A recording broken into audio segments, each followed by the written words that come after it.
Ano yan? Hello. Hi guys. Magandang araw sa inyo. Ito pong nakikita nyo dito, yung ating, ano, bali, basic siya sa pagkagawa ng pyramid, no? Na bilang paliwanag na kaya naman ng tao na gawin ito. Po, kasi at ito lang walang nabanggit yung ating Holy Bible na may ano daw, na may angel na tumulong sa paggagawa ng pyramid. Ang totoo niyan wala talagang angel na tumulong sa paggagawa ng pyramid. Hindi wala nakabanggit ang Biblia tungkol dito. So, ganito po ang setup ng ating basic sa paggagawa ng pyramid. Ano po? Ito po ang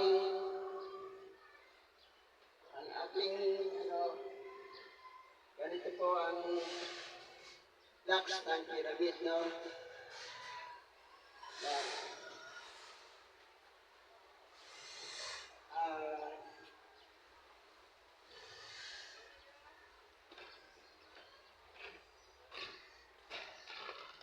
Kaya po yan kaya po yan may napapansin nyo na may biyak na ganyan para ito po yun, may biyak po yan na ganito. Yan ay para talagang magkalikit ang dalawang blocks.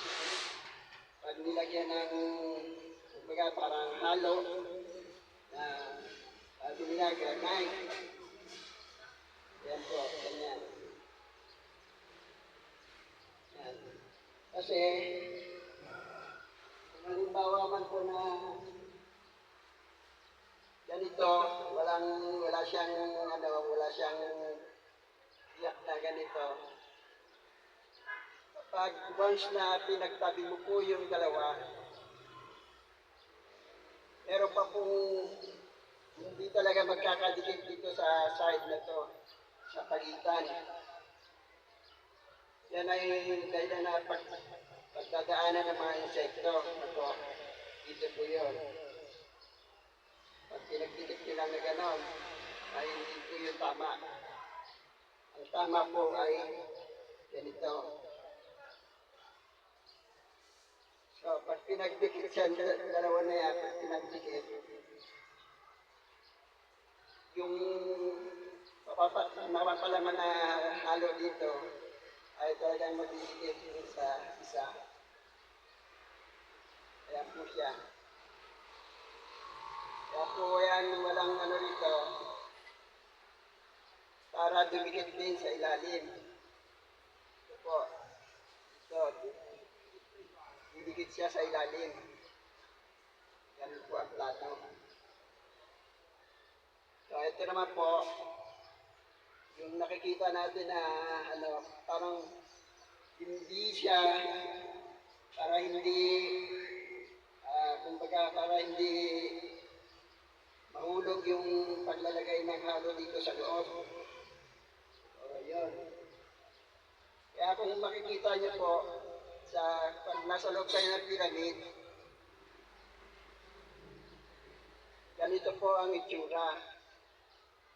Yan po, nakasara yung niya, sororo, sarado. Hindi po yung inaakala natin na nakabukas na ganito. Yung, mali po yun. Kung makikita nyo, pag nasa loob kayo ng pyramid, ganyan po ang itsura. Yan, nakasara po dun sa ilalim. Okay po. Ito po ay sa pagtataas nila ng ducks, gumamit po sila ng isa pang blocks na medyo maiksi. Sinandal po nila rito. Ayan po. So, para maitaas po ang blocks,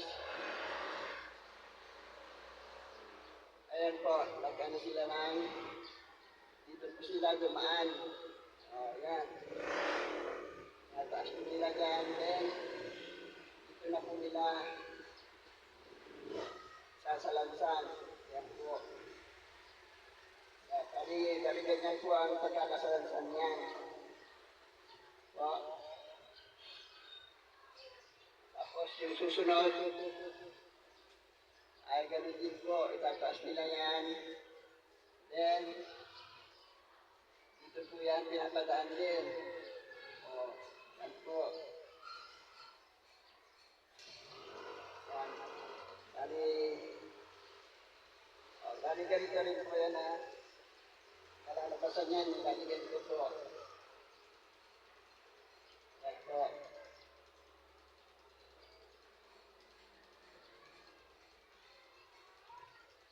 Then, kapag tapos na po itong lagyan ng ano, ito po yung blocks ng pyramid. Kumbaga ngayon parang hollow block siya. Parang hollow blocks. Then, pagka pangalawang patong na siya, maglalagay pa uli sila ng isa pang blocks na daanan. Ganun po yun. Ayan po, parang ano siya, slide. So, dito pa rin yan, patadaanin yan. Ayan po. Ang bawat isa po nito ay natansya natin na ang tumitimbang po ito ng 200 kilos or more or less mahigit 100 kilos or 200, ano po. Hindi po totoo yung isang tonelada or 2 tonelada, hindi na po kaya ng tao yun na buhatin.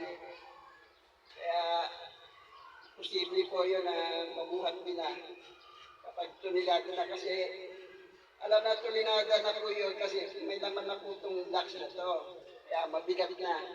Kaya habang yung wala pa siyang laman, 100 kilos lang ang bigat niya. Kasi wala pa pong laman, itataas na po ng mga tao ito. So, walang katotohanan na may angel sa pagkagawa ng pyramid. Naisip nila na may angel kasi nga hindi nila naisip na napakabigat nito pagka may laman na. Ito ay parang pinakamalaking hollow blocks na nagawa ng tao. Ano po? So, lalagyan na po natin halimbawa yan ng granite, no? Explain ko sa inyo, lalagyan po yan ng bawat isa.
ito po ay lalagyan po natin ito, ang paliwanag dyan.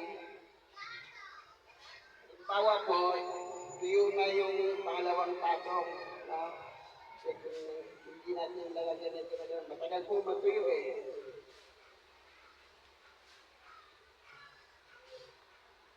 Kaya po, halimbawa na tuyo na yung granite na sinasabi nilang nilalagay sa pyramid.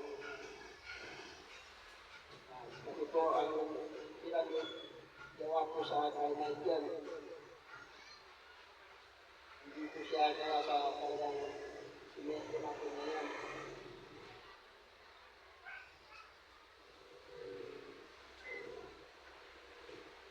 So, hindi talagang masasabi na tinakpan natin. Yun ay halimbawa lang na tuyo na yung pangalawang patong. Nahirap naman po yung sabi na tinakpan natin na ano. Paliwanag yan, tuyo na yung pangalawa. Nagahat na granite. Wala pagka natuyo yun, yung pangalawa na kung aantayin po natin yan tuyo, tagal po yun.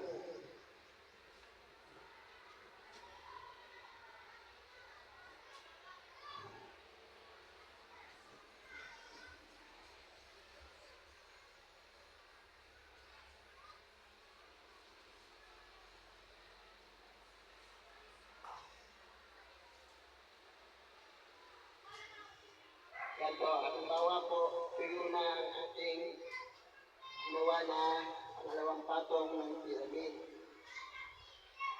So, dahil yan ay pangalawa, lalagyan po natin ng daanan para makapagpatong ulit. Ano po? Hindi na po natin kumpletuhin ito kasi basic lang naman.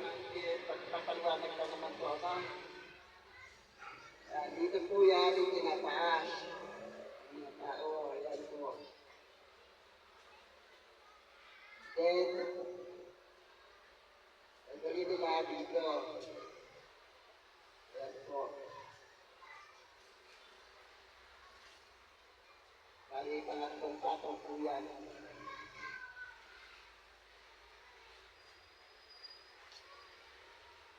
Tanggalin na dito yan. Tapos yung isa. Tataas na naman nila dito. Yan. Tinaas po nila. Dito na po yan. Sasalagisan. Yan po.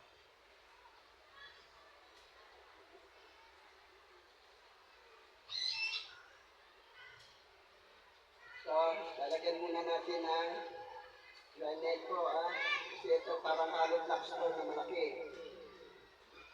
Yan. Ini-explain lang po sa inyo.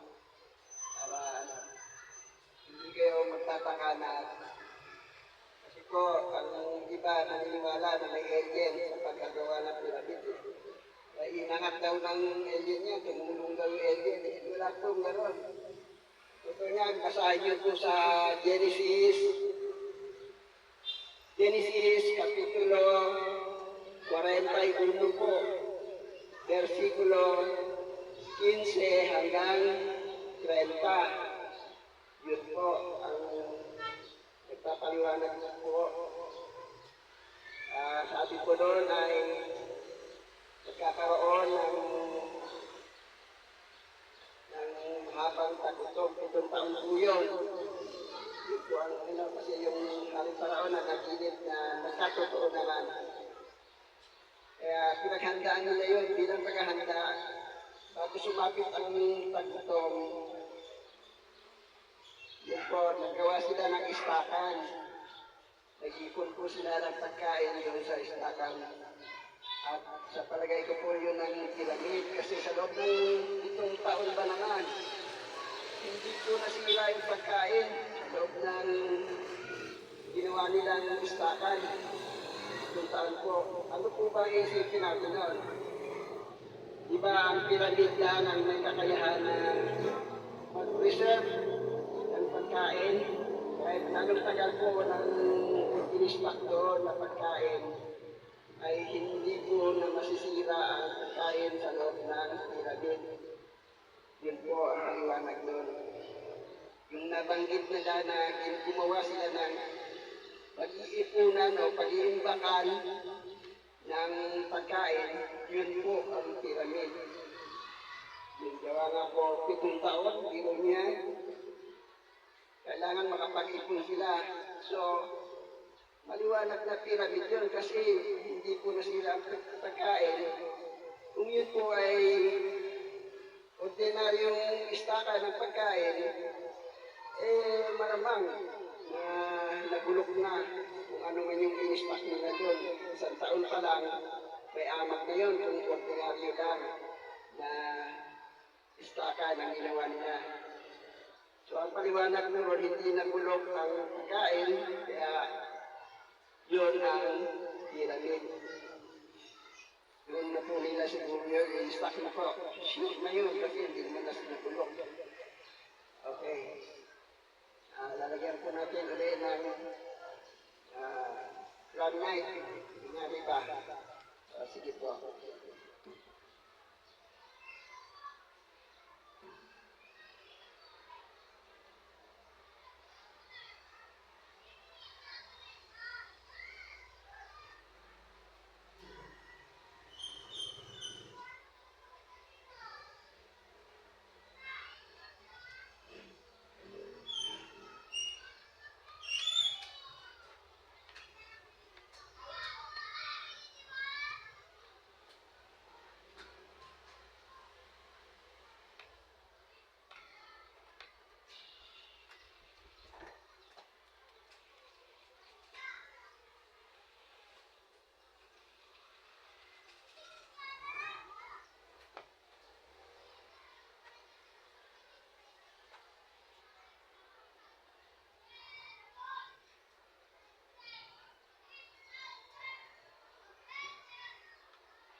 Ito na naman po, tapos na naman po nila to para lagyan ulit ng granite.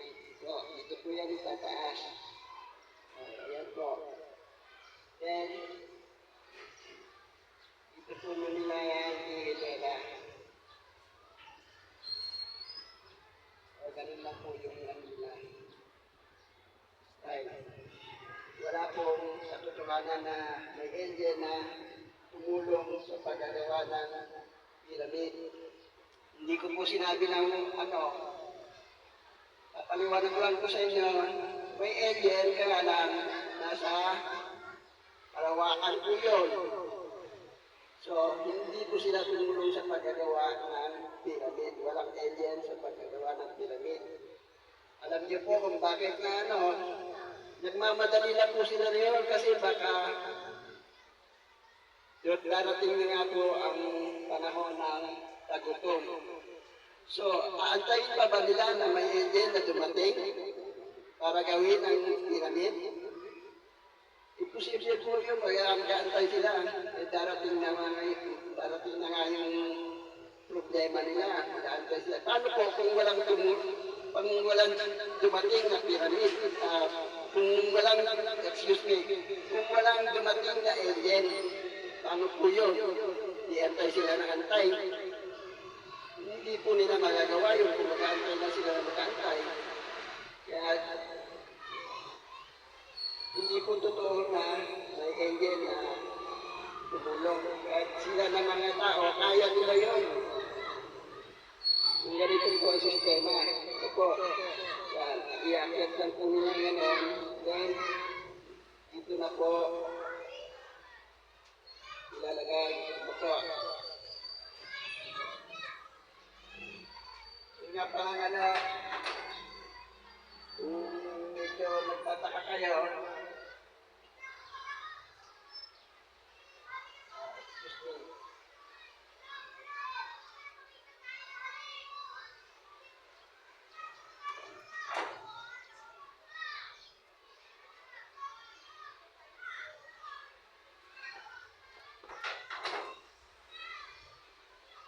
po yung ilalagay nila sa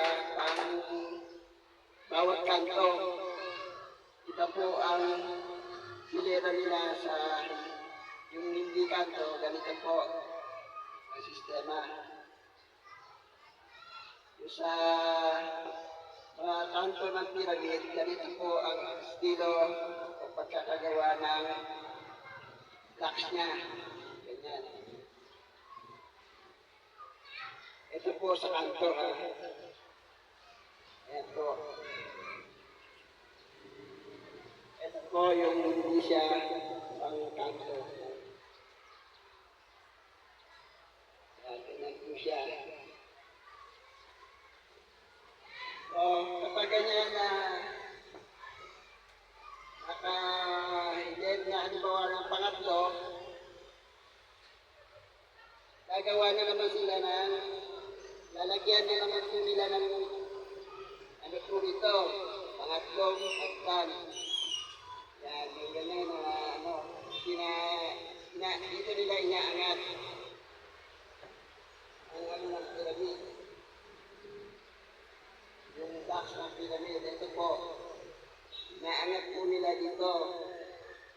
Ayan po, pwede sila magpahinga, pagkakita sila. Then, inaangat lang mo nila. Magaan po ito kasi karton lang eh. Pero pag tunay ka yan, hindi yan basta-basta gagalaw. Kaya ganyan lang po ang pagkakamit yan.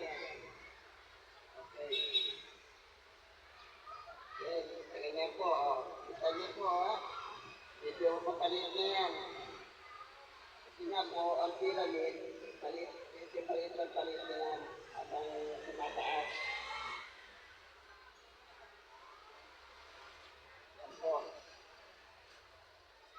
Yan po ay basic lang po kasi po nagtataka sila mga paano ba inangat yung pyramid.